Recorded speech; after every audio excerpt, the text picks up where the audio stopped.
What's up guys, and welcome back to another episode of Just in Time. So today's topic was actually a special request from this girl Nanli.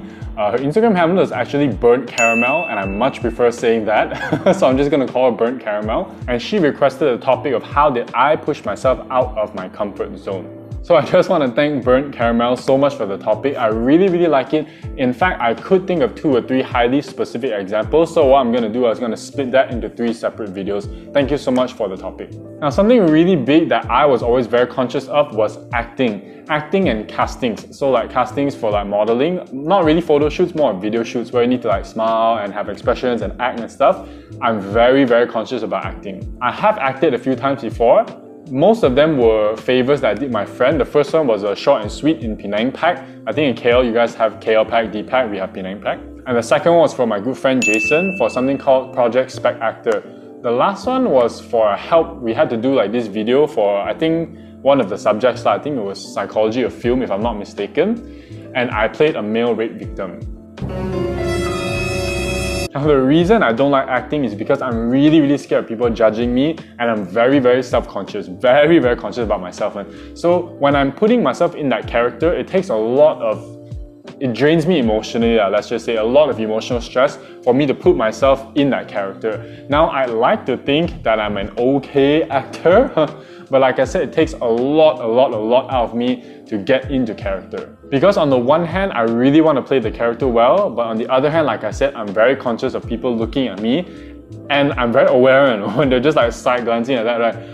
It really takes away from my performance, and I cannot focus on it anymore because I'm just so wary and so conscious of what I think other people are thinking of me. So the very first time I acted in public was the short and sweet in Penang Pack, and I was playing a foreign worker, so I had to do the entire thing in an Indian accent. You heard me right, bro, Indian accent. Last time, a very dark one. And I had to pretend to be a smoker, which is something I promised myself I would never do. So the entire character was just really difficult for me to get in because it was a lot of things that I was uncomfortable doing, and again, it was my very first time in front of an actual live audience. So I always hated practice.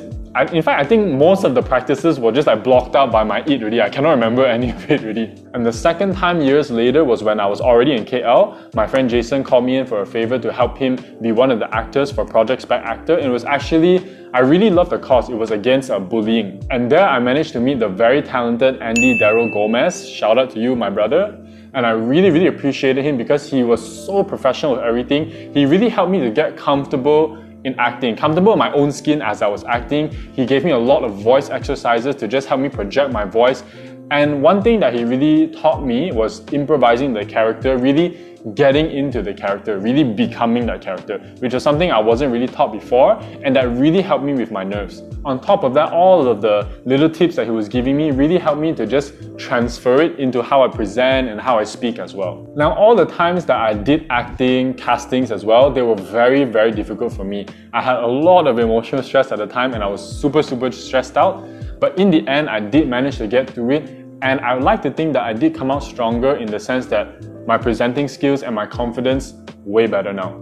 However, I don't want you to think that, wow, I become like so enlightened and I could find meaning and find all these lessons in it. No, that came much later. I was still scared out of my mind during that process. So I don't want you guys to think that, oh, because somebody can do something now, that they were not worried or nervous last time when they had to go through it. But I really do feel that we should push our limits, especially in things that we're uncomfortable with. And if for no other reason, just to prove it to yourself that you can. Because I was always glad that in the end, I look back and I can say that, hey, I did this. I was very uncomfortable, I was scared, very scared. But in the end, I got through it. And the good thing about fear is that the more that you do it, you get a little bit less scared with every single time. And that was what really helped me through a lot of things, especially like I said, acting and castings for modeling and stuff like that. For me, it really helped me develop a strong sense of resilience, self-confidence, and I believe in myself way more because I was like, hey, I was scared and I got through it. So that really put a lot of confidence in myself, in my own abilities. And I feel that that confidence will really spill over into the other areas of your life to help build kind of like a stronger, confident self. So that's all for this episode. Thank you again so much, Nanli, Burnt Caramel, for sharing this topic. I really enjoyed preparing it and sharing it with you. And I hope that all of you guys will continue to push your own comfort zones. I really love getting all these requests from you guys, my viewers. So if you guys ever have a topic that you want to hear me speak about, just DM me, comment, whatever, like you guys know how to reach me. I really appreciate it and I really love doing these topics for you guys. Until next time, see you.